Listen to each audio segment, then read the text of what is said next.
Well, hello there, Apple Bites. This is your Apple Bite Raphael Tavares talking to you straight from our show here, The Written Writ, a show where you and I and you take a journey together to become better writers. Yes, we are back. We're getting creative. We have our Christmas picks going. And if you've been watching, we will show you many splendid things. And of course, you can't have a show without having a Shadow. What's up, Shadow? How you doing tonight, sir? Looking dapper as always. Oh, I appreciate that. Even though I feel like my hair is all over the place today. Can I say you can't be contained? Yeah, well, like my hair does feel like I feel today, so it makes total sense. Dude, man. Well, we're trying to see if we can head off into Garden State Comic Fest this weekend. So I guess we'll see what happens. I'm not sure if we're going Friday, Saturday, or Sunday. Most likely it'll either be Saturday or Sunday if I can figure out what the heck's going on. If we can make it work, I think it'll be awesome. And if we can't, then I know there's going to be a lot of our friends, a lot of good artists, a lot of content creators there, and it's going to rock. Oh, yeah, we got like a lot of people showing up to this thing. Hey, Melissa, how you doing? All right, so we can't not have a show without having Not the Intern in here. So, Mr. Not the Intern, what's up? Hi, moshi mosh. What's up, everybody? And Ralph, I see you finally put up some of your Anime NYC stuff. I also have put up my stuff Crispin as Angel, well. has a beautiful piece there, and I just had to showcase it. Man, I have my stuff posted up on the walls from a couple of artists that we also talked to. Too bad I don't got a camera. I was gonna say, man, can't showcase it, bro. I guess you can use it as your It's part of your witness avatar. protection, you know. Sure, I'll just send you a picture and you just show it up to the rest of the stream. All right, so now we're Roman and we get a Tony.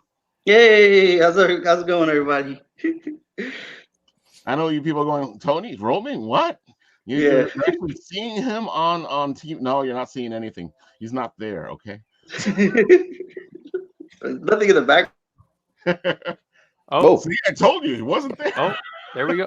See, we pushed our luck. He was here last week. We tried again this week. We pushed our luck way too far. It's different. You say his name 3 times and he's gone. Ooh, but then that means if we say his name 3 times, he'll be back. Roaming Tony, roaming Tony, roaming Tony. You said that out loud now. That's so funny. That was. That's so funny. I can't believe that. The haunted computer, man. Very old. So tonight we have a co-host. Of course, it is Clifford Evan from Cupid's Farewell Christmas. Ho, ho, ho. And a bottle of rum?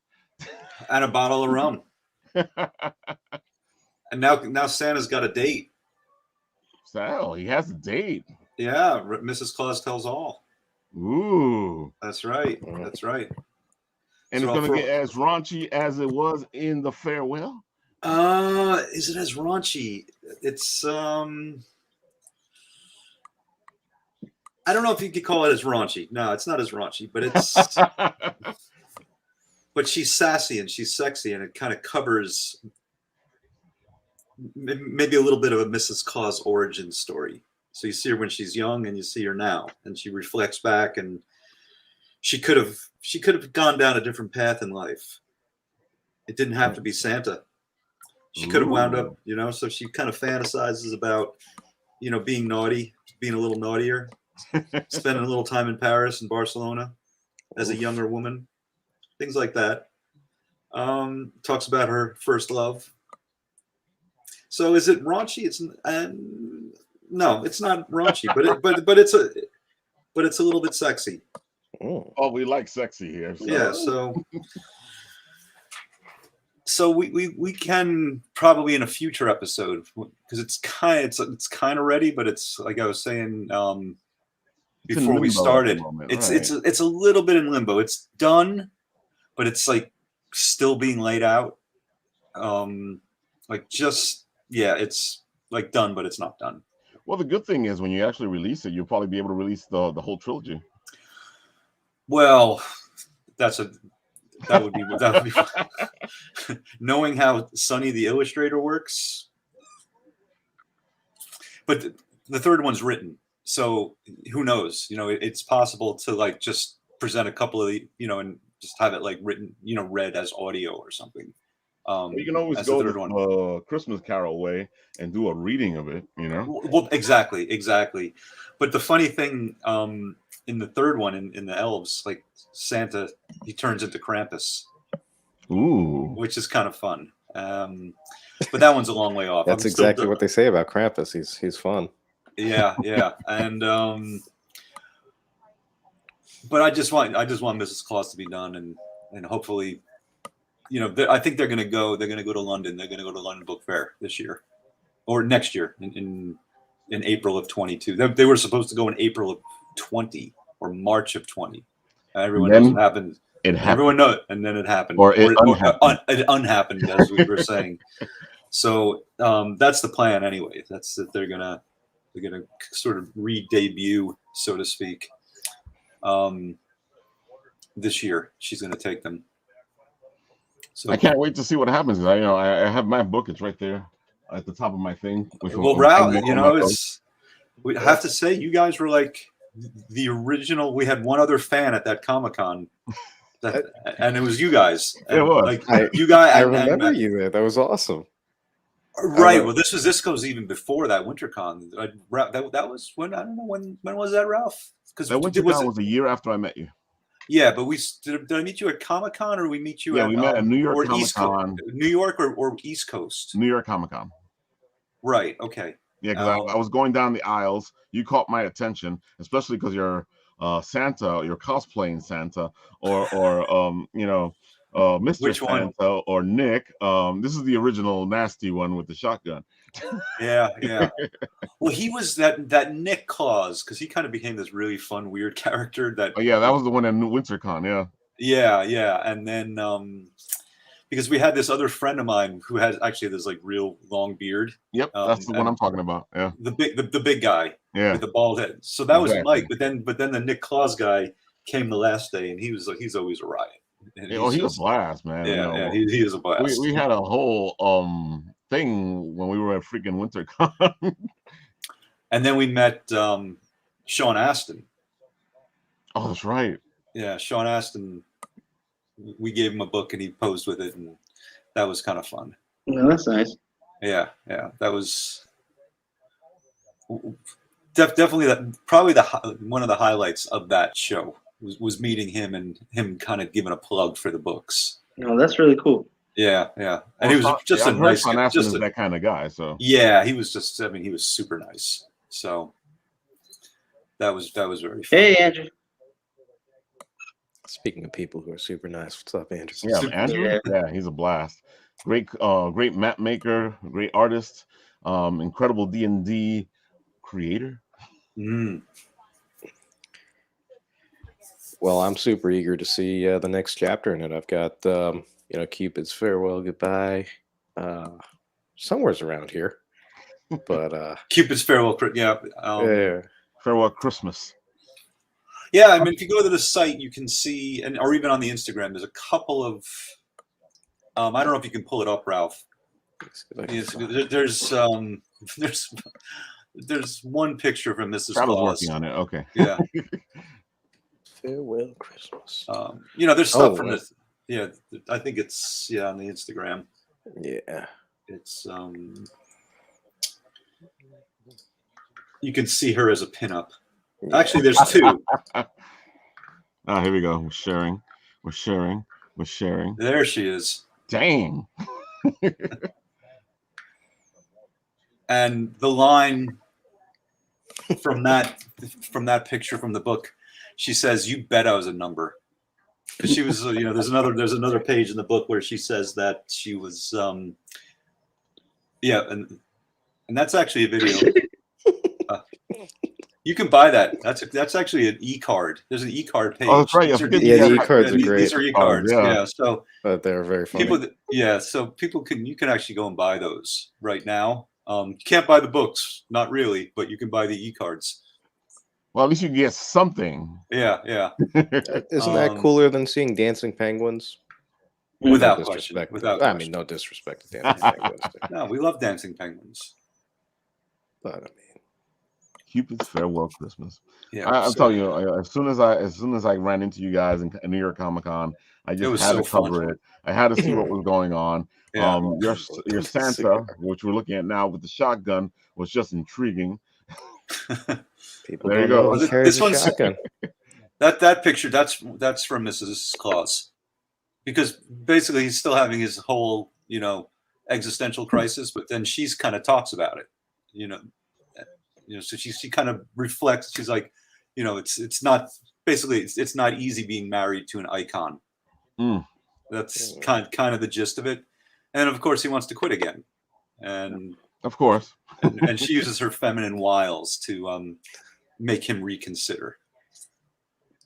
Oh no. Santa's like, I look in the mirror.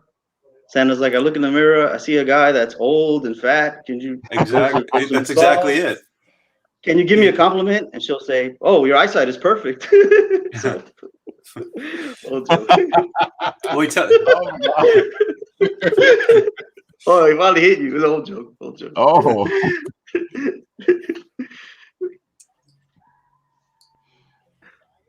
Yeah, I love the art. It's amazing. Yeah, I love your concept. I love the fact that it's an adult Christmas story. This one was.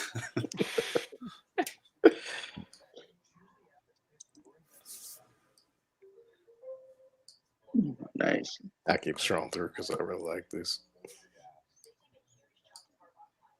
Yeah, that's my daughter when she's like 2 months old. With the book. Mazel tov. Thank you. It's so nice to see Christmas and there images. He is. And Sean Astin. Wow, it's cool. Oh, that is such a great picture. It's so nice to see Christmas images because it feels like sometimes it feels like a lot of people moving away from it. Just I don't know. Like Starbucks had their red cup. I mean, I got my company Christmas card, and it wasn't even. It was just a bunch of buildings, and it just season's greetings. It's a little sad. Yeah, I don't know. It's so sad. So it's nice to see. Well, thank you. Santa. And, I grew up on this stuff. We wanted. I mean, part of the joke is that Santa's. Oh, I think we all remember her from WinterCon. Oh, I remember. Yeah, what's her name? Blast. Barbie Chula. Yeah, Barbie we Chula. see her all the time. And Nick Claus. Yeah, I remember him. Nick Claus is a blast. He is a blast. We went to I guess just he and I went to New York Comic Con. We didn't have a table. We didn't get a table that year. I remember that year. Okay. Did we see you guys there? were roaming around? Yeah. We were just roaming around, Yeah. And he was just asking. That's how the character kind of came to be, because he was already sort of into it, but then we kind of created the character of Nick Claus, and he would just go around. He's like asking, like girls in, cosplay girls, and like, we didn't get a table in the various outfits. Like, hey, how did you get on the naughty list? I remember. That's what he asked me when he ran into me. He goes, "Wow, how did you get on the naughty list?" And we got some great videos. We were putting stuff out, and then all the craziness kind of happened. He was talking to this one. You guys were in such a great flow. Yeah, I know. Oh my god! And then it unhappened. It unhappened. It really unhappened. I think I'm gonna write a book called "It Unhappened One Night." Well, it's kind of weird too, because I took the books. I think I told you this last year, Ralph. I took all of it. I brought them to the Frankfurt Book Fair in the hopes of having someone take it on, because I really got to a point where I couldn't really do it anymore. It's a lot of work. It's a lot of work, and I have two small children here, and I'm a college professor, and and I write other stuff. These are easy to write. I wrote Mrs. Claus in bed in the afternoon one day. They're little tiny books, but I write a novel, and I'm working on other things. So I really wanted to go and meet somebody who could sort of shepherd these books out into the world much better than I could do it. And so I met her in Frankfurt, right. And that was like November or October or November of 19. Right before everything went to pot. Right before, yeah. So everything was kind of rolling, and then she's like, it's kind of a weird thing. She's like, you don't want to sell too many books right now, because then then the publishers are going to be like, it's sort of like tainted meat at that point. I get why. Okay. Yeah, so that's what she was saying. But I get why. It was totally counterintuitive. But I'm like, okay. And then 2 months later, COVID hits, and her whole business sort of gets, basically on hold. And we're still at it. And really, she's like, oh yeah, we could put out like you can do a little run, just make available Mrs. Claus. People want them, but I don't want to do that. So let's just wait and see what happens this year, or in 22, and hopefully things will sort of take shape in 22 with them. That's what we're hoping. Well, it's a great book. When you guys when it's back, you need to come back, and we'll do a whole thing for you guys like we usually do, because we love the book. I bought it once. Then you sent me I sent you the color one, right? Yeah. I got the original black and white, so I got the collector's item. Yeah, I wish I could, I don't know if I could put anything up on screen, but I could show you some stuff from Mrs. Claus if that's I don't know if I could. Yeah, just press the share button. Let's see. Ralph, I believe there's a video of you getting that book somewhere on the internet. Oh, definitely. We recorded it, yeah.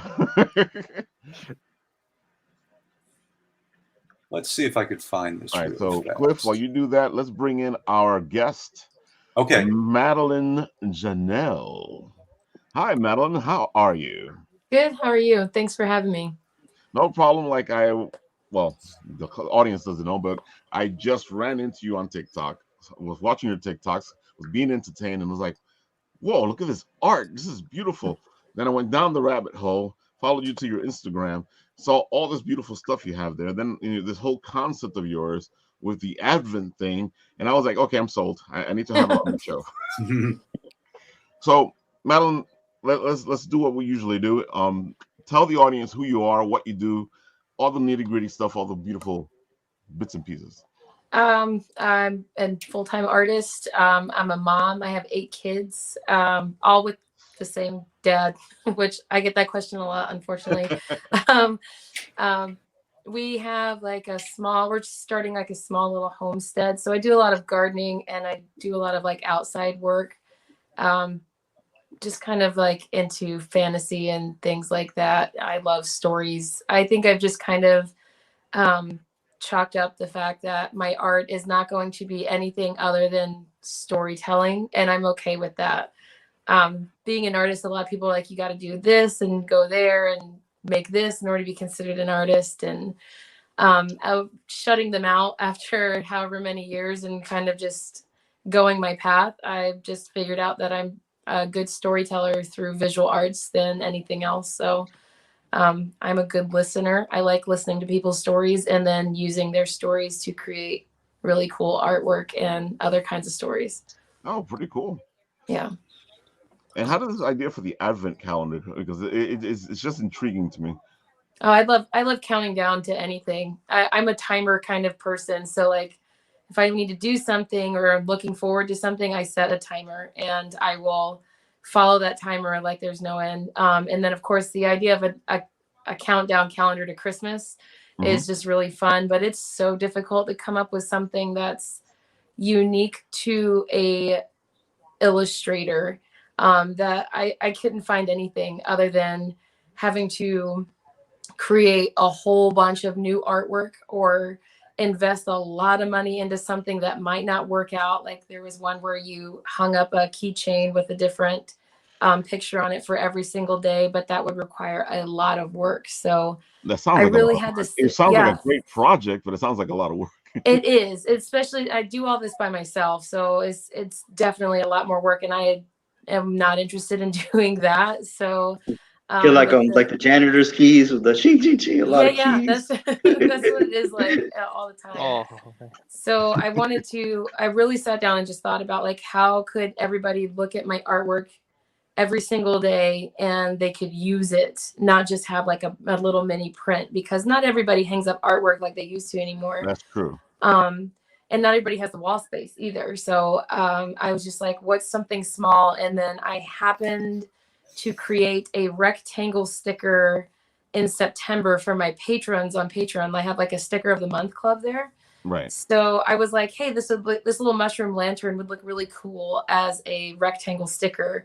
First time ever doing it, and I absolutely fell in love. So once I literally glanced over, saw that sticker, and was like, that's what I'm doing. I'm going to have them get a new sticker every day. And then my best friend, I was telling her about it. She was like, you should include a mini canvas where people can use their favorite sticker and put it on the ornament or on the canvas and create an ornament for 2021. So of course I was just like, that's the most brilliant idea I've ever heard of in my life. So I had to hurry up and jump on that, and I had to get it together in like 2 days. So that way I could actually have time to announce it. Wow.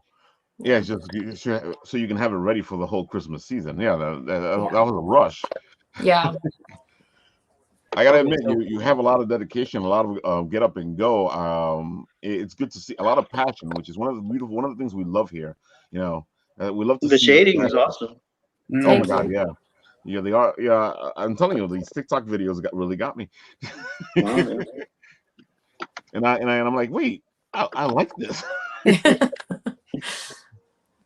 And the whole concept, even here, you're rolling dice in order to figure out what you're gonna do.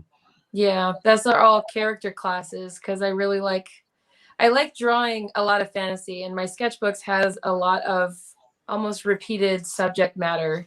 So trying to find that, or trying to create that to be interesting for other people who also like that subject matter but don't necessarily want to see the same thing. The dice thing is just really cool because people love the idea of not knowing what's going to be drawn and knowing kind of what direction it will go in. So it's really fun for a lot of people. And one of the reasons, why it was like you're perfect for the show is that, here at the Written Writ, I do challenges. And usually I don't know what's going to happen because either the audience is giving me a set number of things that I need to put into the story, or I'm doing something at random, or like we were doing for a while, we were doing the live where you can still see the screen back there that's setting up the whole live story that we were working on, and they were just throwing all the bits and pieces at me as I started crafting the story. So I saw this and I was like, oh, you fit right in. Yeah. I love that kind of stuff, the whole create your own adventure, or definitely being put on the spot and having people tell you what to do. Like I love and hate that because it's just like I am not a person that really does well under pressure. But I do very well in chaos. So it kind of is a hand-in-hand type of thing, because with all that pressure, there's chaos going in different directions, and you're just like, okay, well, here we go. And usually the best things come out of it. Oh, you're telling me? I thrive in that stuff. I love it. I love being challenged for my, the Written Writ bits. And I love the shorter stories. Every time I try to make my way towards the longer stories, because of my ADHD, it gets kind of difficult. Yeah. It's wonderful how creative you can get sometimes at like 3 a.m. when you're working on something. So. Telling me. Yeah. And that's the creative hour, the 3 a.m. hour when we're sitting there going, you know what? I got an idea. Yeah. It's also calm and quiet. Which is a beautiful thing. And that's true. Because most of the time in my house, it's like the thundering herd upstairs with a 5-year-old and a 3-year-old. Oh my God! So 2, 3 in the morning is, but then of course they wake you up at 7. So 3 in the morning. So if you set out Pop-Tarts where they can reach it, you're golden. Do that the night before. That's a good idea. I have that's all a really good idea. To be able to sleep in, and your kids get fed, and you look like some shining star parent. It's so easy. Wow, that's genius. Bless you. You're going to have to sacrifice some things, like they might have to eat Pop-Tarts a few days in a row and then cereal for breakfast that day, but it's fine. Nobody knows. And they're happy. Yes. It's so anything with funny. I was sugar, and they're about to happy. ask you about that because I figured you have 8, so you must have figured something out. I had to, otherwise I was gonna have to give up a lot in order to fit the mold of the ideal mom at home or anything like that. But we've always, like, I was the epitome of a latchkey kid growing up, and my husband was the complete opposite. Like, his whole life was mapped out for him, and he was like that typical rebellious person in college because of that. Where I just kind of learned to be self-sufficient. So I naturally just passed that on to my kids. And so, like, a couple of my friends, they're like, you know, I just taught my 13-year-old how to do blah, blah, blah. And I was like, oh yeah, my 8-year-old likes to do that. And they're like, what? And I'm like, I'm not trying to brag. I'm just trying to relate. We just have a lot of time at home, I guess. So I teach her how to cook. My 8-year-old makes me breakfast in bed sometimes, and it'll be like eggs and waffles and coffee. Granted, the coffee's not the best. She's still working on it, but it's still really sweet, and it's really cool that she can do stuff like that. Well, it makes sense though, because if you have 8 kids, you're gonna have to take 1 or 2 of them with you into the kitchen and go, "Hey, come over here." Oh, absolutely. 8 kids, I can't even fathom 8. I have 2, but I'm also like an old dad. But you have 2 young kids. That's also the difference. My sister has 2 young kids, and she's expecting her 3rd next year. And she always says, I don't understand how you do it. I was like, I was not doing well when they were really young. I was always smiling, but it was a very big struggle. Once they're older, and if you can really just deal with back talk and just kind of like brush it off, then it's no problem. You can just they're just mine. They're very close in age, and they fight. Oh yeah, it's just maddening. It's a hobby. It's a hobby. What, fighting? Yeah, that's what the kid. That's like it definitely is. It's definitely a hobby. I have an aunt who has like about 8 kids or so. Like her husband, he really wanted a boy, so they kept trying, and finally they had a boy at the very end. They're all girls. Yeah. After that, they had another girl. so yeah. At what point do you hit the cycle where they start to, be able to raise the younger ones? I try to keep that from happening, because I don't want my kids growing up resenting either us or their siblings or the idea of parenthood, because I was making them raise their younger siblings. Like, I don't like that at all. I gotcha, because a lot of responsibility was left on me for my brother, and it caused a rift that wasn't fixed for years between us. But Ralph, I'm right here. No, you look like my brother. Madelyn, as an aside, can you send me your email?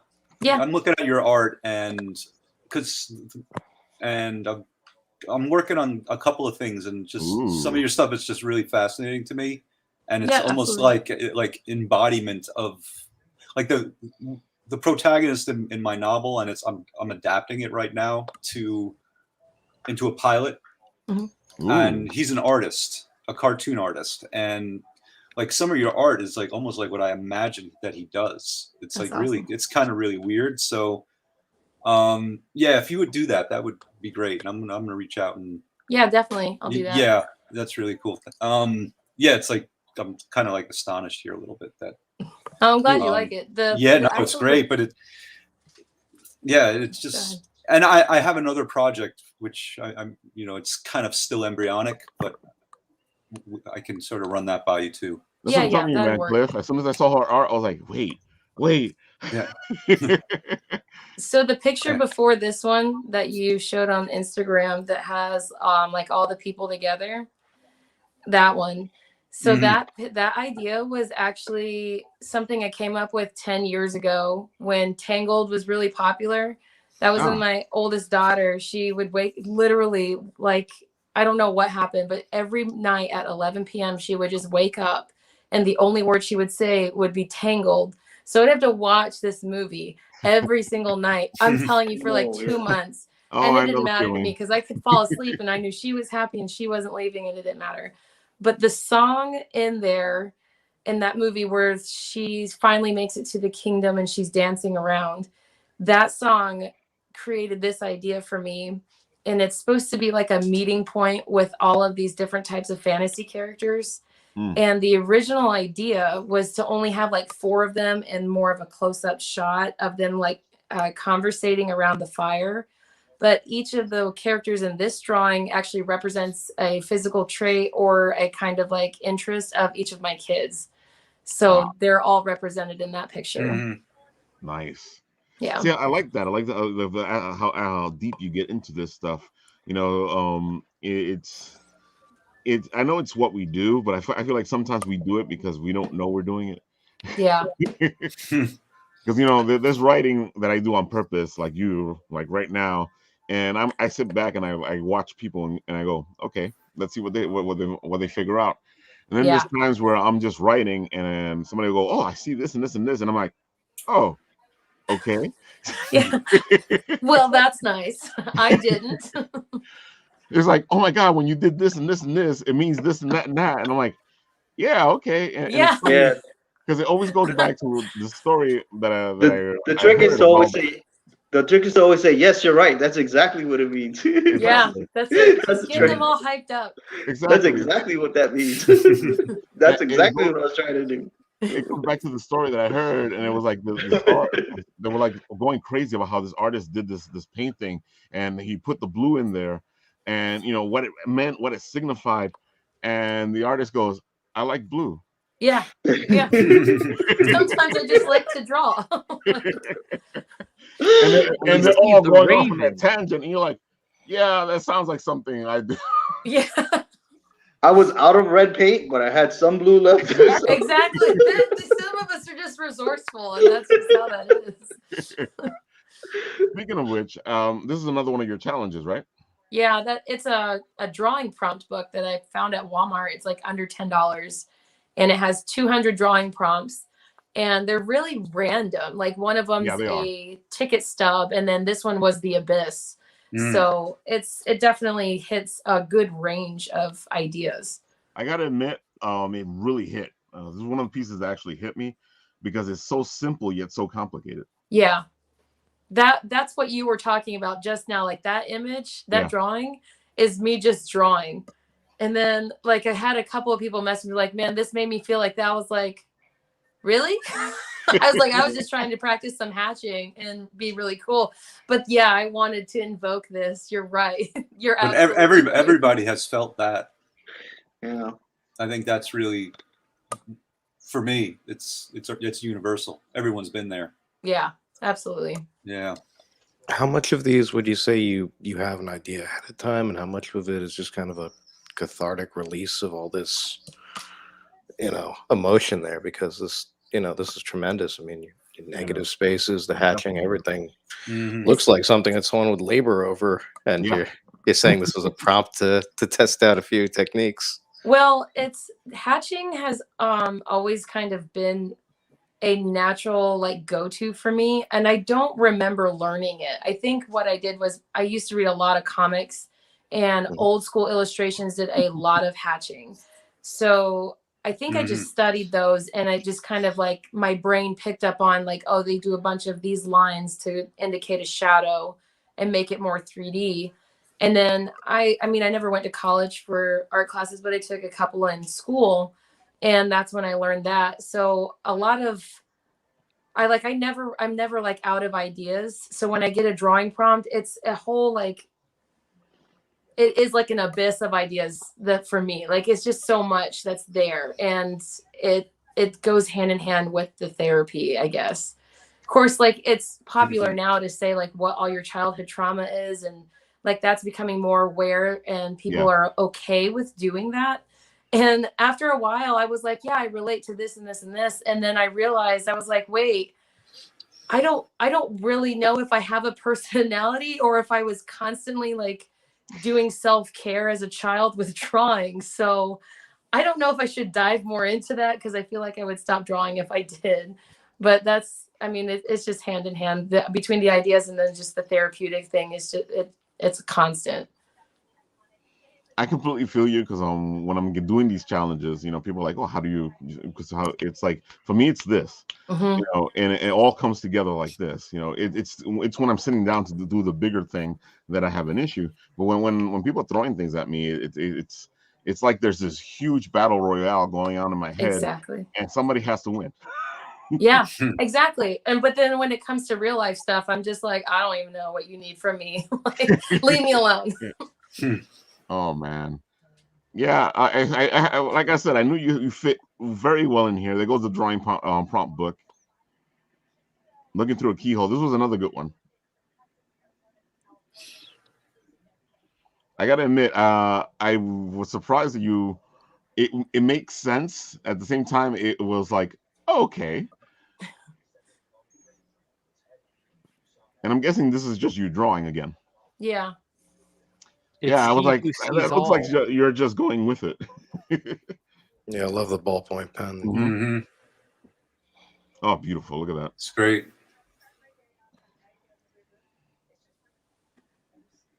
It just like took me aback. I was watching this and I was like I said, once I went down the rabbit hole, like, ooh, what's this? It is. I used to do a lot more fan art, and then it's almost like you have to kind of stick with one type of fan art, whether it's all Marvel or all DC or anime. And even anime, like you have to stick to one specific type of anime, like fandom. That I've seen from other fan art artists, because if you try to branch off something that you've been doing, it's like there's no engagement at all on social media, and you'll only get that engagement if you're like at Comic-Cons and stuff. So when I stopped doing fan art is when I kind of feel like my next level of art career started, because now I had to rely on my own ideas and my own skills in order to get people interested. And we're seeing here the whole 25 pieces, right? Yeah. That the mushroom was the one that was for a patron month, a sticker of the month, and that's what gave me the idea. I can see it's such a great idea, though. For the record, there are no stickers in those envelopes in that video. I screenshot a bunch of artwork. I was like, I gotta make this work because that's not even our house. That's a cabin that we were visiting, and I was like, I need to get this video out. So it was like that 3 a.m. thing where everybody's kind of snoring. I was like, well, this can't be an ASMR one anymore, so we're just gonna figure it out. So I'm confused. So cool. How does this work? So there's the canvas. That's what you can put a sticker on to make the ornament. And then the envelopes that I said that there was nothing in, each day you open a new envelope and you get a new sticker that's in like the shape of the mushroom the mushroom sticker you just saw. Right. So it's instead of like opening up a chocolate advent calendar every day, you get a new piece of chocolate. With this, every time you open it, every day you open a new envelope, it's a different piece of artwork as a sticker. And so you just put the stickers one on top of the other, or? No, they're individual. Like, so you get like the die cut stickers. So like they're not, it's kind of like assorted and stuff that you just put in the envelopes and then stack them up. I just labeled them like 1, 2, 3, like whatever day you wanted to open it. Doesn't really matter. There's 25 there. I like that. You can go whichever way you want to go. I feel like opening 25 today. Yeah. That's a really cool idea. And the art is amazing. Look how beautiful this is. Yeah. It's almost it almost feels like something that you could do with like Cupid's Farewell Christmas on that too. I was just thinking that too. Yeah, that's or Mrs. Claus. Yeah. That's really interesting. That's a really good idea.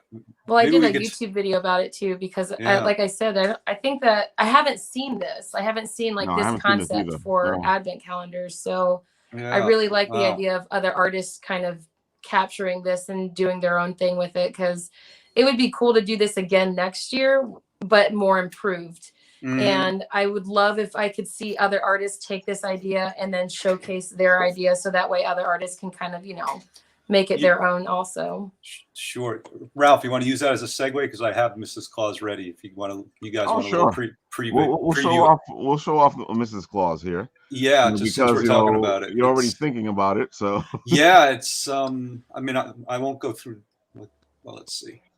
You just got to share it with me, and I can share it onto the screen. Share it with you. There should be a share button. Oh, okay. Let me get back over to the share button. So, Mad, when this whole thing, how much are you charging for it? Oh, they're $35. So $35. That's actually a pretty good deal. So Yeah. you get all those pieces of art for $35.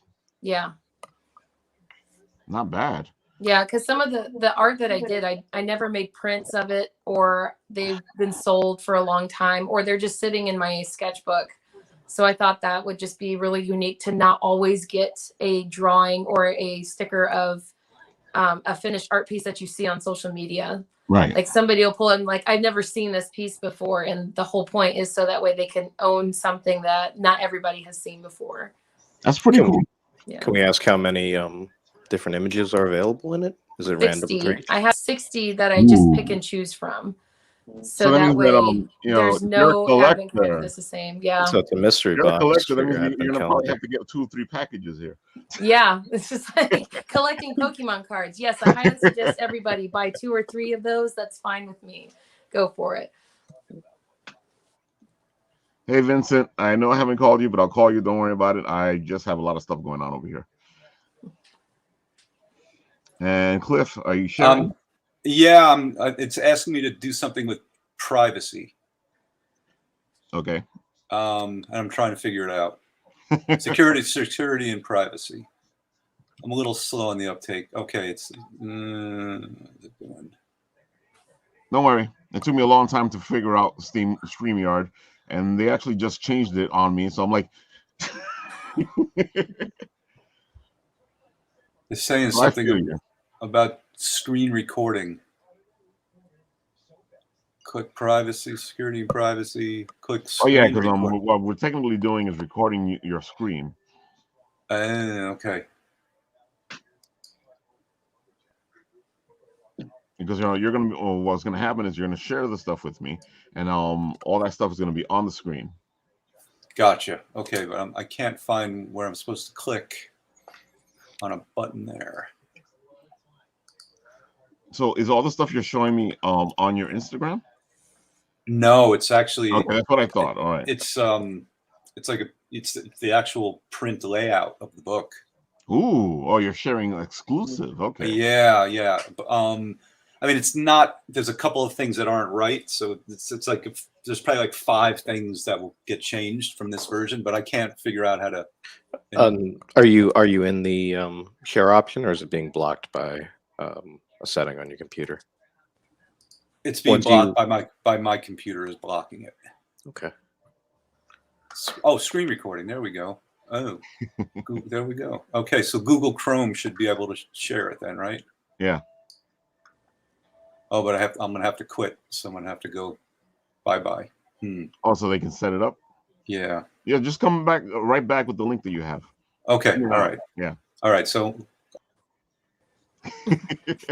So he said that in the middle of that, and he went out, and we will have him back in a minute.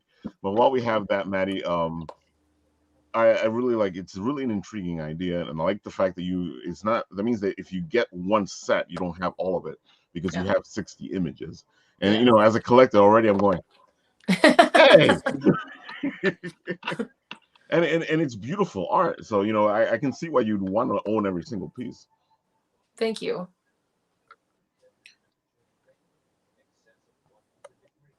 Put it back up over here while we wait for our friend to show up. Oh, I finished Cowboy Bebop Shadow, by the way. We'll handle that. Are we really starting this today? Are we really terrible? Terrible. It was terrible. You're right. You were right. We'll handle it off camera, my friend. Yeah, terrible. This was a big fight last week. Well, I was hoping then instead talk. I had to rewatch the podcast last week. We talked about it for over an hour. Oh yeah. I'm back. Let's see if this works now. Share screen.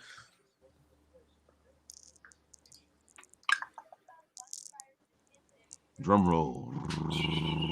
Ralph, you're sharing a screen too, though. Yeah, it won't stop me. Even if I stop it, it has to come through because shadow screen is right here. Oh, here we go. Oh, sorry, I could take mine down. No. The hatcher's up. It doesn't matter. Is that working now, Ralph? It's up. It's up.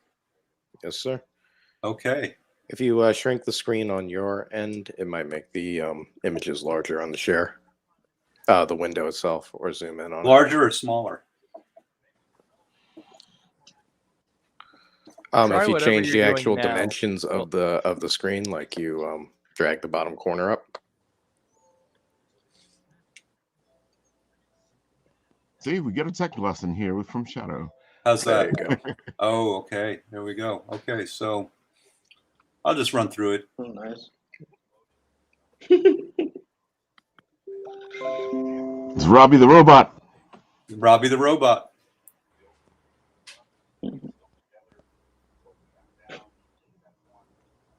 It's just a beautiful book. You know, I can see that he's actually stepped up his game from the last one. He has. Yeah. He has. And I think we just got better at this. Yeah, I agree. Yeah. It's more crisp. It's cleaner. You know, it's still the same art, but at the same time, it has a cleaner feel to it. Yeah, he definitely stepped it up.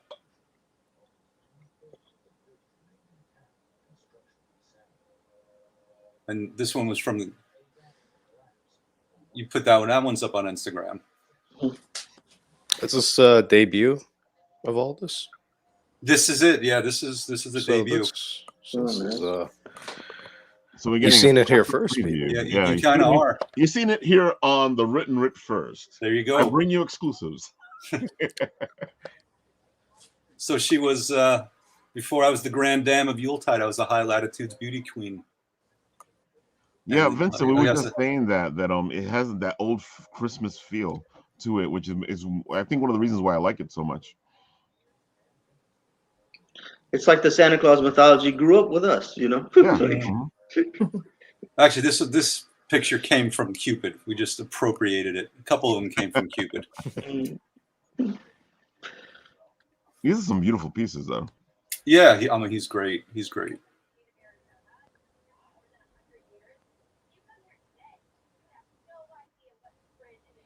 And again, I like the fact that it's an adult Christmas story. Here we go. A little naughty. This is one of the pages that needs to get redone a little bit.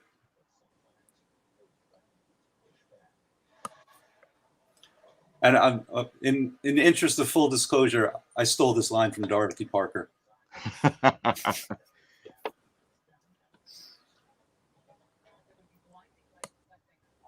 So we use this one too. Ralph, you obviously know this picture. I know this one very well. Yeah. It's beautiful.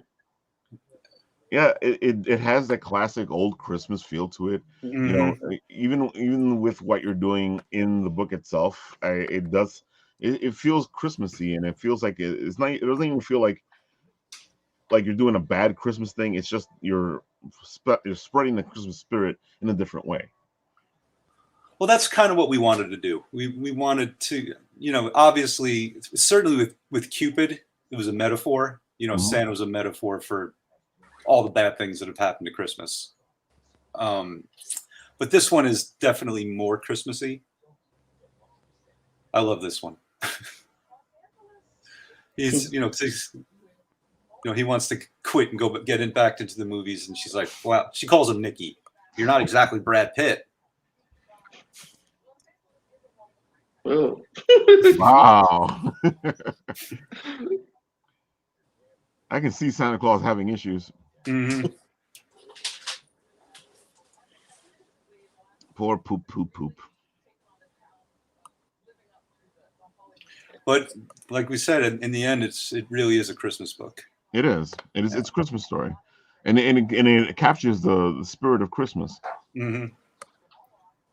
And the other one does too, but the other one, you know, there's wolves and it's out in the forest, and at the end, it finally comes around, and it's a Christmas book at the end. And he even says, you know, it always feels best when we give. Yeah.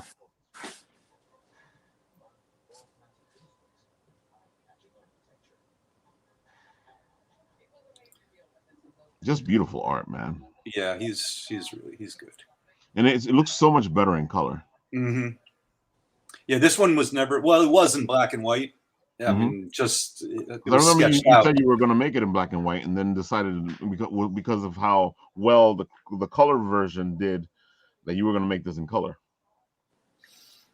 Well, I think, maybe we talked about it last year with the Mrs. Claus. What I took like a sketchbook of it to Frankfurt, and that's how I met the agent. And it's I loved the sketchbook so much, even though it was so rough. And then it took me kind of a long time to come around to really fall in love with this one, the colored version. Yeah. But now I love it. And just this one I just love. Santa's got his mojo back at the end. That's a beautiful shot. Yeah. So there it is. There's the preview for you guys. Well, there you guys have it. I got a preview of it. This will be showing up next year sometime. Let's hope. I'm going to put it out there. I'm going to manifest it. Let's all manifest. But yeah, that's really the hope, and we shall see. Are we unshared? No, it's still there. Okay. How do I unshare? Oh, I can do that right now. There you go. Okay. Okay. Well, thanks for paying attention. I could have read it too, but I didn't want to. No problem. Like I said, it's a great book you have there. It's Thanks, a great Ralf. series, and we loved it, and that's why we showcase it. Yeah. Andrew was going Glorious Santa. And it's the same reaction that I saw when I was coming up to your booth. You had all these people around you, and they were like, "This looks interesting," and they wanted to buy it. It was so funny. Like, we kind of debuted it. It wasn't even done. We debuted Cupid because Mrs. Claus. This is the first time Mrs. Claus has seen the world. Like, literally, Ralph. This is it. That was the first time it's ever been publicized at all, Right. except for a couple of pictures on Instagram. But we just were like, oh, let's just take it to East Coast Comic-Con, the one in Seahawk. It's not the big one. I remember that one. And it was just like, and the book was so rough. I can't even believe but I was like, oh, screw it. Let's just, and the booth was literally open 5 minutes, and 2 guys came over and bought them. We're like, holy shit. Sorry. But if you saw the book that we had on display, thinking about it now, I'm like, I can't even believe that we put that in public. Because subsequently, the one we had at Comic-Con was revised, and it was still black and white. And we're just like, oh, screw it, let's just do it. And then we did the Indiegogo and got it colorized, and that was the first one that you have now, Ralph. But then, right. And it was funny. We were at a Jersey diner, and we're talking. This guy wanted merchandise stuff from the books, and I still remembered. We're having breakfast, and then all of a sudden he's like, well, you can have all sorts of other there'd be a lot of stories. I'm like, yeah, like Mrs. Claus Tells All. And I was like, oh shit, that sounds like something. And I just kind of jotted it down. And then one day when my son, it was an August day, and it was like one of those awful, the New Yorkers know this, you just don't even want to go outside in August because it's like 95 and horrible. So, my son's like 6 months old, and he and my wife are sleeping in the bed, and I'm just sitting there playing with my phone, and Mrs. Claus Tells All comes back in my head, and I just wrote it on my phone on an August afternoon. So un-Christmassy. Exactly. And so you just never know how these things kind of exactly. happen. Yeah, it's just. I think that's the one thing we can all three of us agree, all of us actually, we're all creative here, is that sometimes that bug hits you at the weirdest time. At the weirdest times, and you just have to go with it. You just have to sort of embrace it, and at that moment, because if you don't strike at that moment, you don't know, it may not come back. And sometimes, I'll be like in the gym or someplace weird. I just get the thought, make the thought permanent, because it's the first thought that's so elusive. And if you don't capture it, I feel like if I just sort of captured, somehow make that moment, that spark, whatever, that wellspring, if I make that permanent, I've got a chance to make something happen from it later on.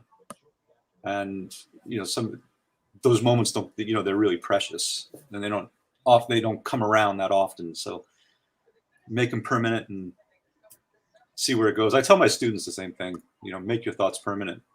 Maybe one day that one idea you have, you'll be like Steve Jobs. Exactly. You never know. It's but you have to make it permanent, because in this world, because it's too crazy and everything's just going a mile a minute, it could just vanish like that. That's definitely true. Then, yeah. How would you say to go about keeping like those thoughts, sure to keep them permanently in your head? Because I know for me and a lot of people, it's like it comes in and then a week or two later, it's gone. No, you got to write them down or record them. You got to make them permanent somewhere. Whether you carry a little notebook or on your phone, a little recorder.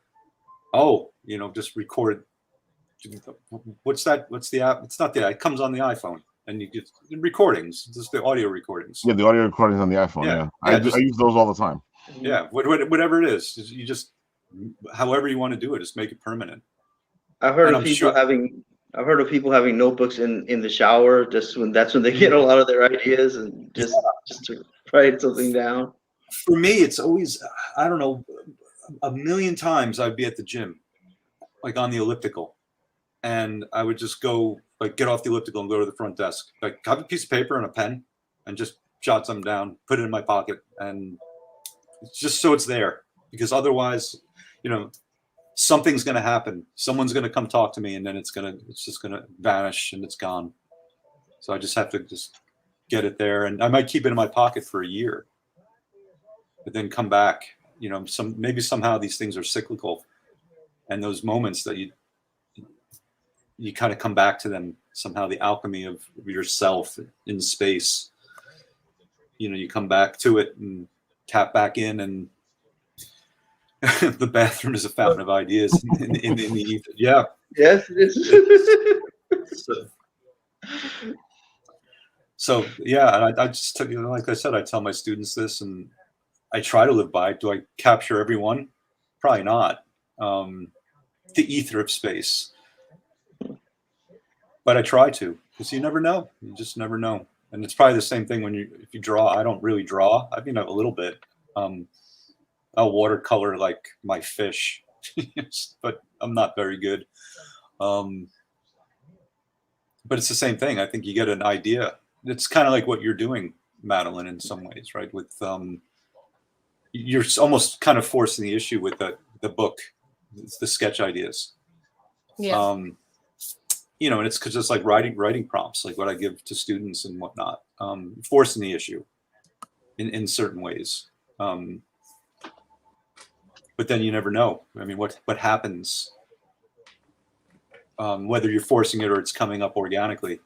It's just the weird alchemy of it all. And I guess that's what we're operating in, right? In some ways. And that's kind of what it's all about. So, Maddie, that's a good question. Yeah. How does it hit you? How does this same thing work for you? Because I know how with writers, I know usually it's how he's saying. How does it work out for you?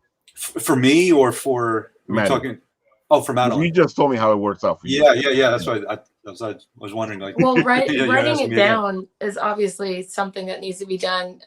Like I wrote out the script for my comic idea because exactly what you said. I would think of something that went with the writing that needed to be written down, and I'd have to write it down and then get it in the book later. But with my drawings, I have a very vivid imagination and memory of things. So I usually, if it's a drawing idea that has to have a deeper meaning to it, I will write it down. But as far as coming up with the idea, it's a lot of previous images or movies, just something that invoked whatever emotion or whatever I'm trying to say. So I get, like, if I'm trying to say something that, or show an illustration that shows wonder or excitement, I really have to tune into the feelings of wonder and excitement, and then think of all the images that have hit me and hit that emotion. Because in my brain, it kind of feels like a whole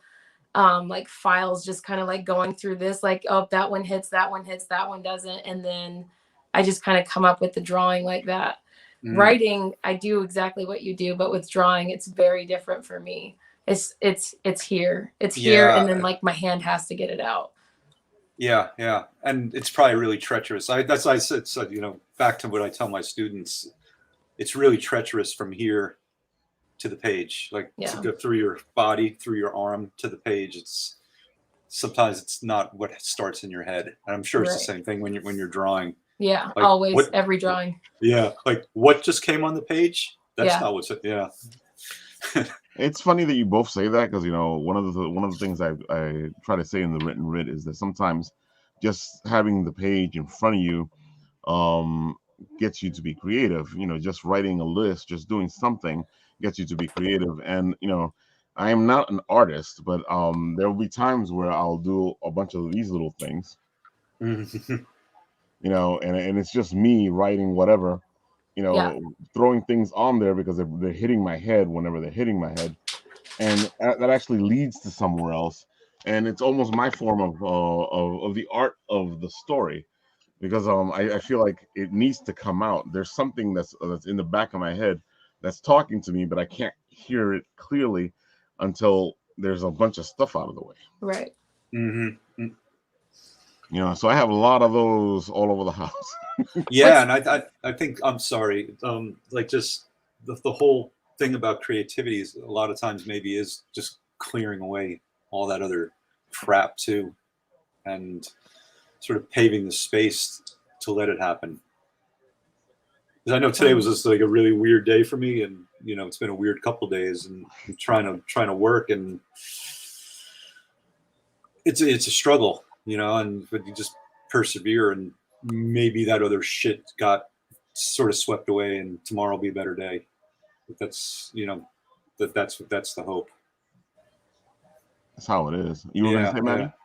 What I was saying was interesting about your method is that people that master memory, like they could look at 500 numbers and they give them 10 minutes to memorize it, and they can just write it out after looking at it for a minute.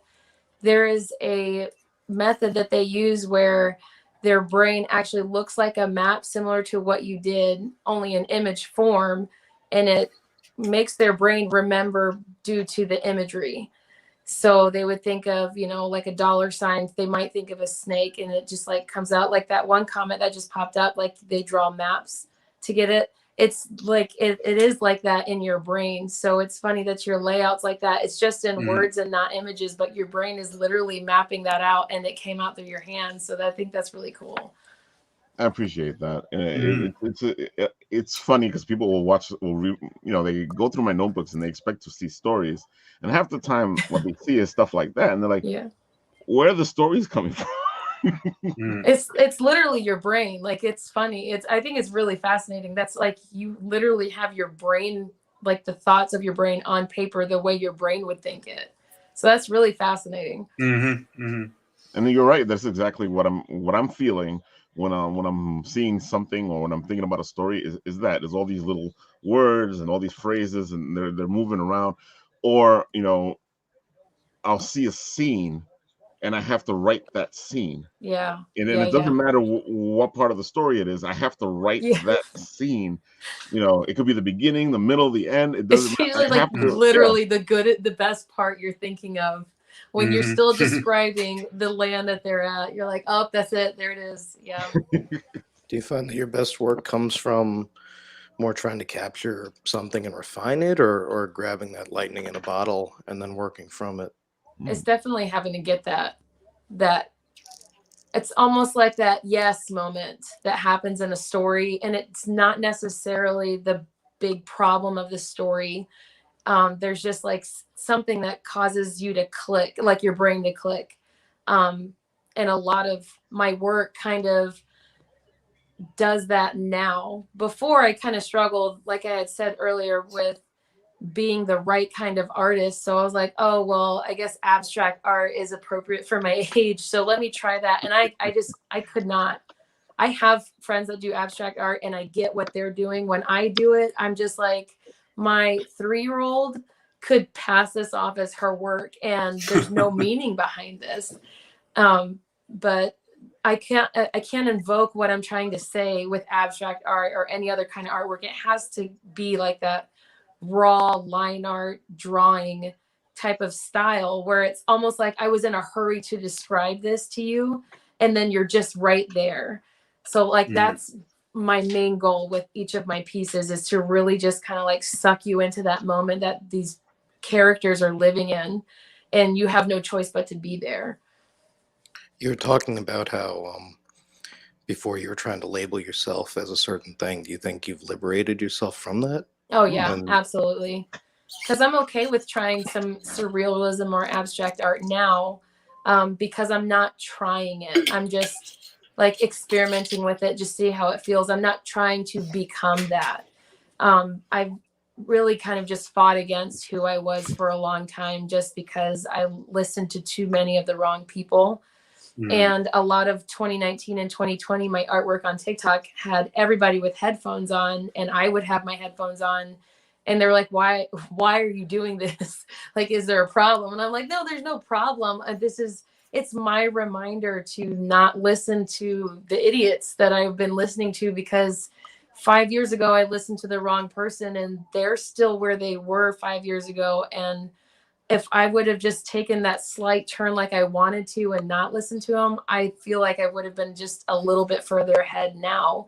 Not that I'm not grateful for where I'm at now, but it's like one of those things, again, that it clicks. It's that life moment. You're like, you're the reason. This is the reason. You're like, and you just like want to shake yourself. But since then, like that's kind of channeled in with other people. They were like, oh, that character looks like me and they're wearing headphones. They're tuning out the world. I need to do that. And they related so much to these character designs. And that's really just kind of like how I found a way to connect with a lot of people and just realize it's okay that I'm doing what I'm doing because people like it.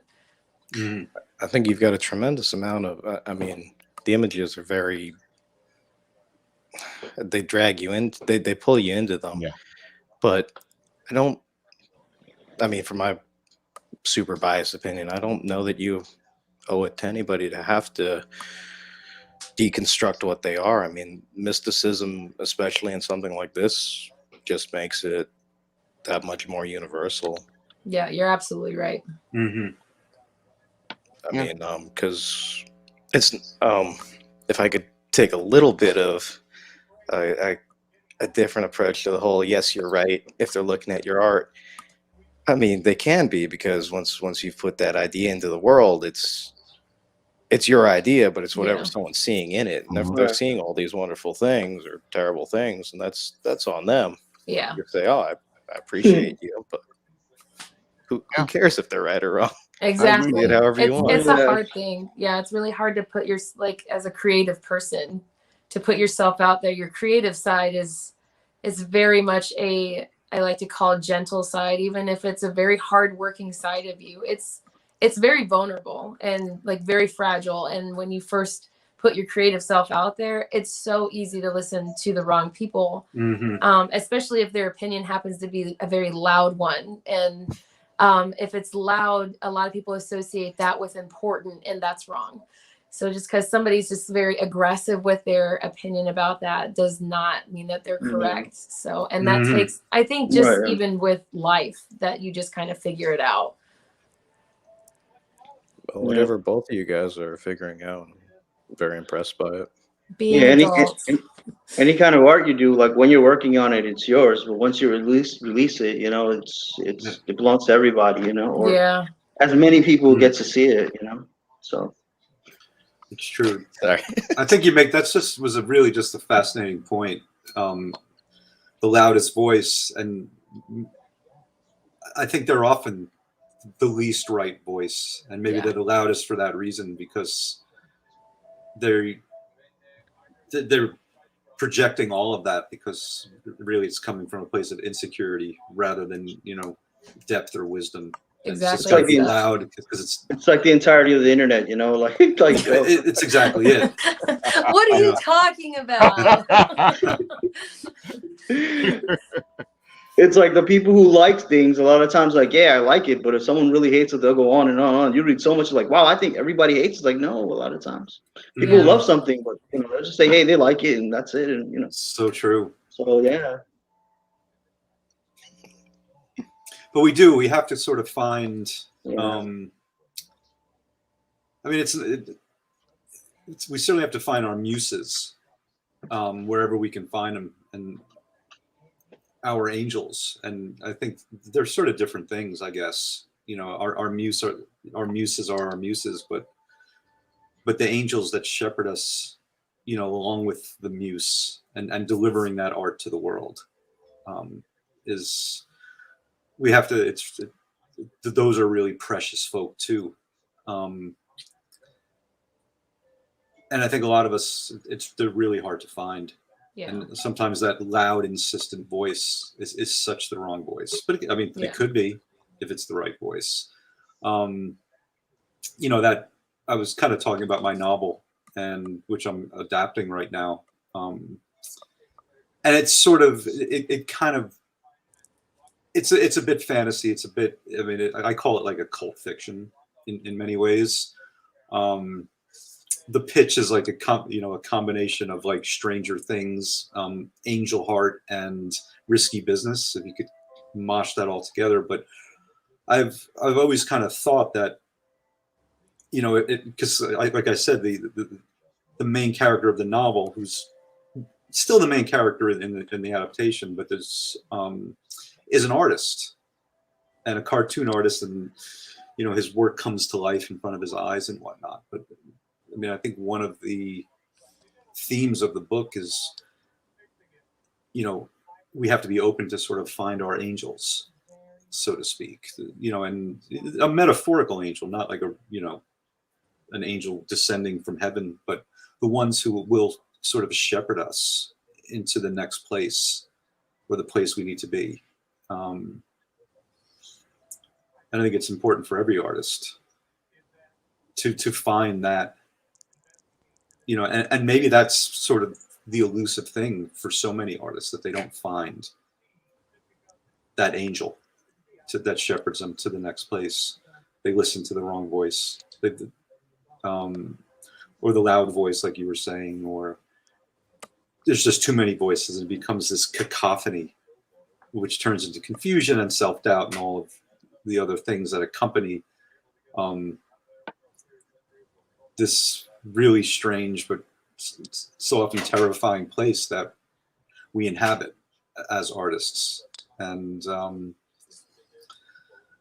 so it's really, it's just what you said, Madelyn, really sort of made me think about that. And I think if we've gone to school, we're lucky if we find a mentor who can take us, send us in the right direction. Yeah. But then when you're out in the world, it's like, well, who's going to kind of help deliver us once we're out there too? And there's so many different factors involved, right? I'm talking about like this agent that I've found, but sometimes, they're like, I think that she's really smart in terms of the business, but sometimes I'm like, well, maybe she doesn't quite get what's on the page the way I get it. And so the voice, it's not quite in harmony, even though she's really, he's into devils. Yeah, well, I think that's your point exactly, right, Madelyn? That that loud voice could be sort of, their own personal devil rather than the personal angel that takes us to the other place. Yeah. Yeah, but it's hard finding the song and all the cacophony. I mean, there somewhere, Mm-hmm. And it seems like both of you guys are following your own, your own compass to what you're doing. I mean, and well, I hope I think that's why it's it's resonating with so many people. I mean, yeah. And again, one of the things we like to say here on the Written Writ is we see the passion, and both of you can see your passion. It's right there. It's in your work.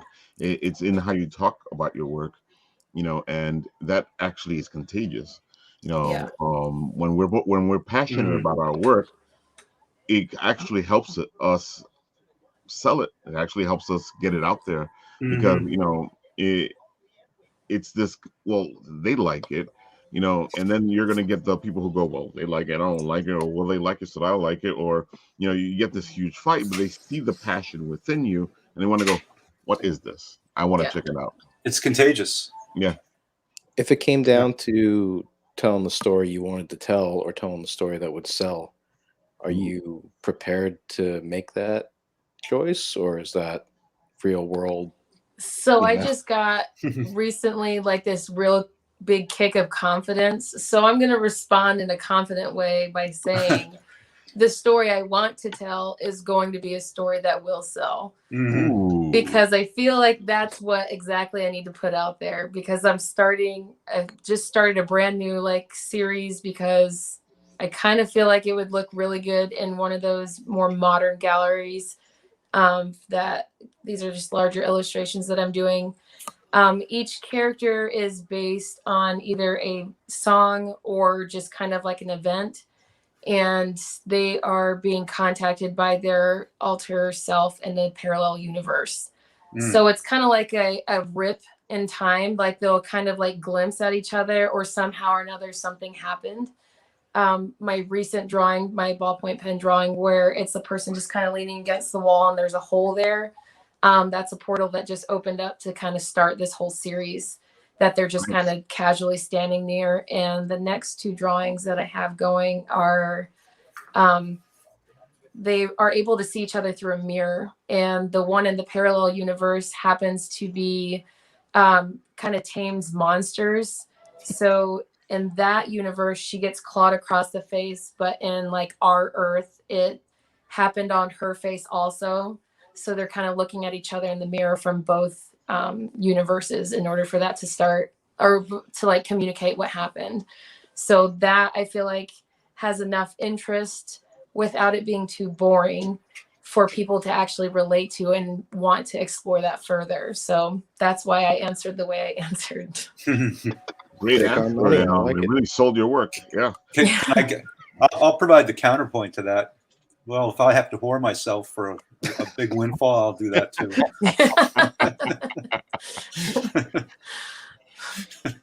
Sometimes what we write is what we want to write, even if it is us whoring ourselves out, you know? Yeah, sometimes. Well, sometimes you can find a happy middle when you're working on something. Like I think that's probably everyone likes to hate on success. They don't boo nobodies, okay? If you make it to the top, it's as long as you didn't have to cut anyone to get there, I don't have a problem. No. I see that they took Tony out, and he was speaking too much truth there. Never mind. Oh man. Oh, there he goes. So if they want to commission you, you know, because I can see that Clifford's already like, hey, if they want to commission you, if they want to get you, you know, to do stuff, because I know you have your schedule at the same time, you know, all artists do. So is your list open at the moment, or do you take commissions? I do take commissions. Honestly, like right now, I've knocked out 3. I have a logo that I have to do. But a lot of the times commissions are completed in less than a month. And this year I actually had more people purchase my actual original artwork instead of trying to commission me for something. So that was such a wonderful feeling, because it was like, hey, they just give me the money and then the work's already done. It's perfect. So, I mean, like I said, I do work with people because, you know, like you said, everybody has their own schedule and time, and I'm always drawing, so I don't mind trying to squeeze things in, but I'm definitely flexible and work with whoever needs something done. If they need it done quick, then obviously that raises the price, since I have to lose sleep and I have to buy extra coffee. So, but if they're like, whenever I can get it done, usually those are my favorite people, by the way, when they're like, oh, creative freedom, just go with the flow whenever. I'm just like, yours is done in like 3 days, because I got so excited about it. But, you know, Yeah, and I like getting it done in less than a month and staying on top of communication. So yes, I do take commissions and work with different projects because I like doing that. Well, while we're at it, where can they reach you in order to either buy your work, see your work, commission your work? Yeah, everything's on my website. I have a contact tab, a shop, merch, which I have new merch coming out tomorrow that I'm going to end up making a video for. But yeah, everything that you need to know about me as considering artwork is on my website. And that website is? MadelynJanelleArt.com. There we go.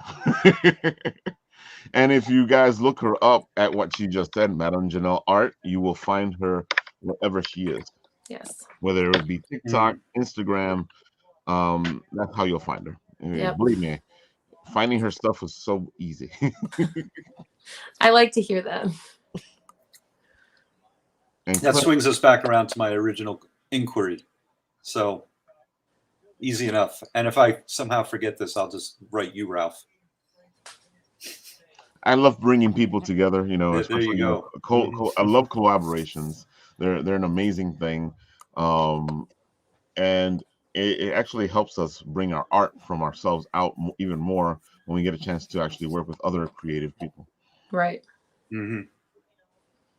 Which is one of the reasons why I love my challenges, because it just throws me into the mix of things, and I have to figure out my way out. And if you guys are ever interested, we can do a challenge or a double challenge or whatever you guys want to do, where either you create something and I'll write to it, or I write something and you guys create something to that, and then we'll see what happens with it.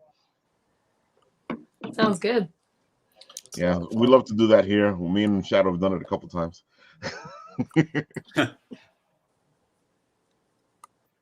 So we're nearing the end of our show here. Yeah. And I guess, what do you want to leave the audience with? Anybody can start.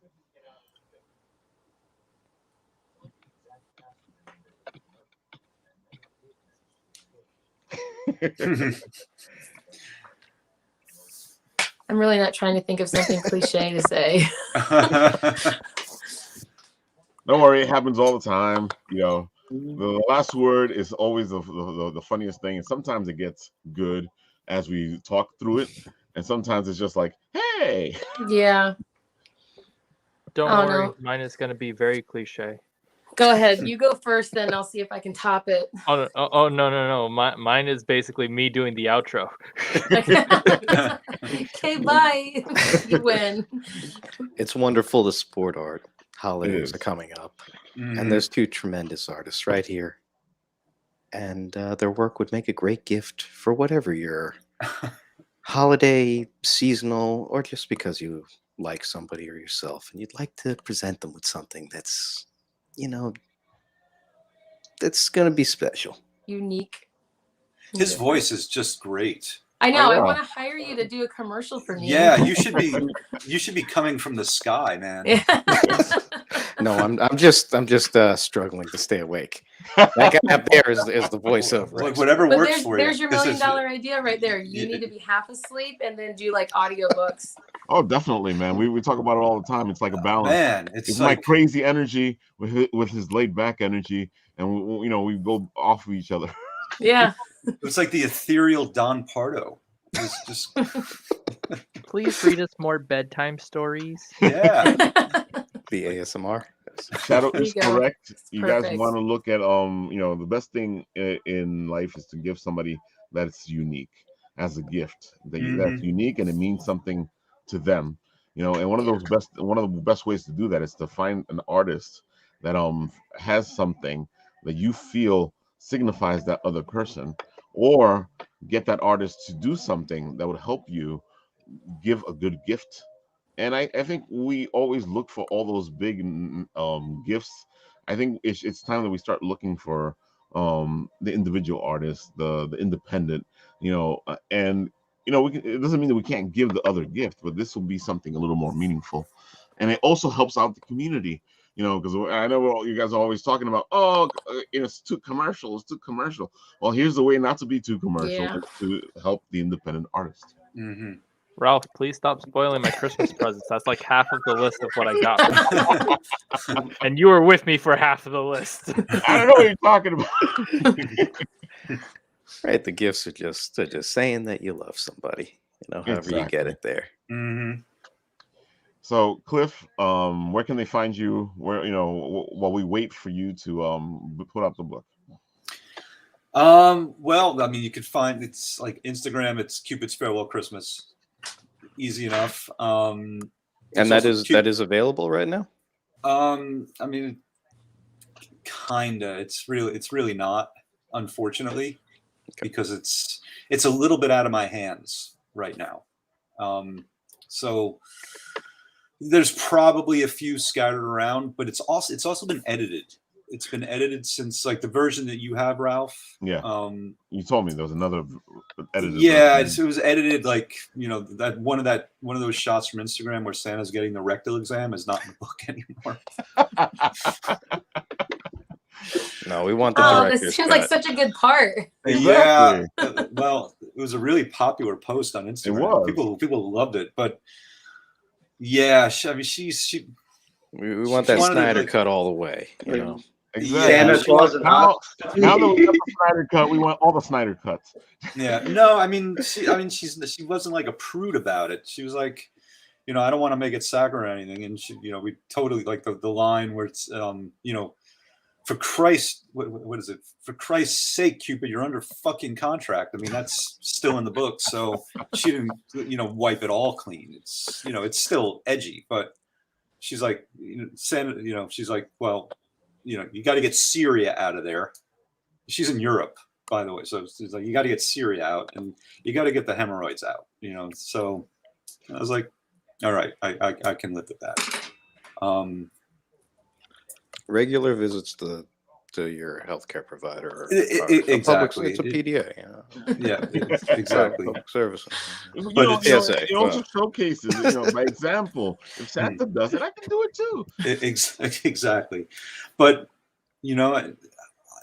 at some point in the future where, if they're kind of talking about these books nostalgically, there's going to be like the one you have, Ralph, where he's getting a rectal exam.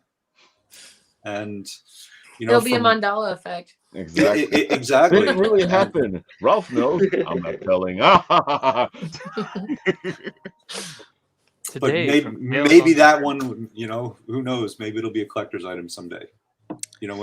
So can I ask? Is there some sort of write-in campaign that we can help to support to show the interest in completing this trilogy? A writing campaign. What do you mean? I mean, I'm open. I'm all ears. So, but I'm not sure I follow. A TikTok campaign that we can. If we can write to somebody so they can speed this up. Oh, okay. Well, let's talk about that. I mean, we don't have to talk about it here, but potentially we could do something like that. I have videos that I made for Mrs. Claus, little, things and stuff. So yeah. So yeah, we could do something like this. I think it would be fun, and I think the buzz going. Yeah, and there's probably 3 like elves illustrations. Like he did one of Krampus, and it's like it's kind of reminiscent of like the Frankenstein image, where the townspeople are coming with pitchforks and stuff, coming after the monster. So it's all the elves with like pitchforks and chains and whatnot coming after the Krampus Santa. The elves striking back, so to speak. So we could probably get something. Oh my God, this book is so. Yeah. Can he be fighting them off with a Festivus pole?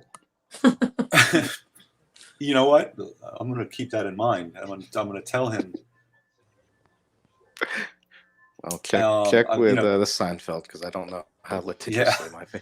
No, but that's a good idea. I'm always kind of sending Sonny. Sonny's the artist for those books. Oh, dude, I'll send him some note. This is what it should be. Yeah, and so we could kind of like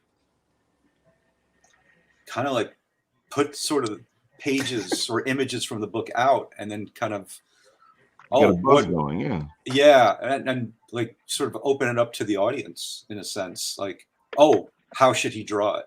I think that's kind of a cool idea. It's almost similar to like what you're doing, Madelyn. So it's like, okay, so I got this page, because it's not, I haven't really, I've written the story, but I haven't like laid it out for it to be illustrated. I haven't art directed it, so to speak. Yeah. But that would be kind of interesting, and just say, okay, and then kind of publicly curate it in a sense, and then send the images to Sonny, because he's always, he's just kind of open to, stuff. Oh, Sonny, do this picture, and it takes him like a year to do it, but it gets done. So collaborate. But I think it's a really interesting idea, and I'm kind of open to it. I think that sounds cool. I think this question here is from Maddie. There's a ton of character art in the portfolio. Do you also do stuff like background art and scenic portraits and vistas? Yeah, I do. I just don't have it in the portfolio. A lot of the stuff that I did was for indie writers, so I couldn't include it in my portfolio at the time, and then my computer crashed and I just never transferred files over.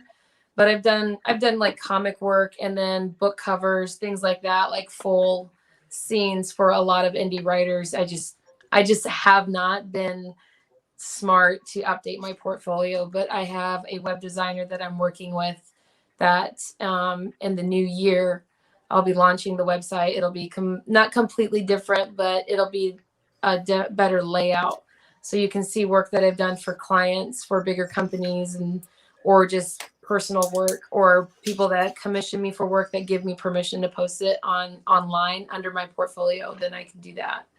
So yes, to answer the question, yes, it's just not there. Let's see. Well, I may need some background art for an audio play in the works, so I'll be keeping an eye on your art. Oh, awesome. That sounds good. Well, there you have it, folks. This has been The Written Writ, and we've gotten deep, we've gotten geeky, we've gotten all over the place, and enjoyed some great art, some good story, and some amazing Christmas spirit. So what you want to do is get yourself an advent calendar from Maddie, because the art is just amazing. You might want to buy 2 or 3, because that's the only way you're going to get all the art, because it's about 60 pieces. Gotta catch you get a Charizard in there too, maybe. We'll see. Look at that. Are any of them shiny? No, I don't have any holographic ones or anything. I thought about that though. Like after I started printing, I was like, man, that would have been a good rare. Like, exactly. There's only one in one box. You got to buy 100. Yeah, what's the chase? I mean, oh my God, it's been a blast talking to you guys. I gotta admit, I expected us to get deep. I didn't expect us to get this deep today. And as we always say, we love getting creative here. We love doing all the beautiful things that we do. And, again, I'm always up for a challenge. So if you guys are looking to challenge me, go right ahead. I just did a challenge last week with our guest, and he pulled out his cards and I wrote the story. So, nice. That was a lot of fun. Interesting. If anything, Nat, what do you got to say? So cliche. So all the shows are going to be the same as normal, correct? Yeah. Alrighty, so thank you all for tuning in and listening in to our weekly podcast, The Written Writ at Late Night. We will be doing this every Wednesday at 11:30 to whatever time we end up going towards. If it's like tonight, where we just keep on going and we keep on rolling. We also have a show tomorrow with Leslie, I believe. Tingling Tea, yeah. Yep, at 8:30 is still the correct time, if I remember right. I think she pushed it back to 7:30, but check it from 7:30 to 8:30. The Tingling Tea. Any updates you'll find it here on the Bit and Apple, as well as our Monday show, Apple Bites, at 7:30. And thank you all. Don't forget to like, subscribe, hit the bells wherever you are and whatever you do. Just be sure to follow us wherever, and don't forget to check out our wonderful artists. Don't forget to check out Lou and anyone else we post up along the way. Ralph, please take it away. As always, If you can find Roaming Tony, it'll be interesting. I think I should make it a contest. And we should be at Garden State Comic Fest. We're working to make it happen. Let's see what happens. But I am planning to be there. With that, I'll do what I always do. I'll press the button, see what happens.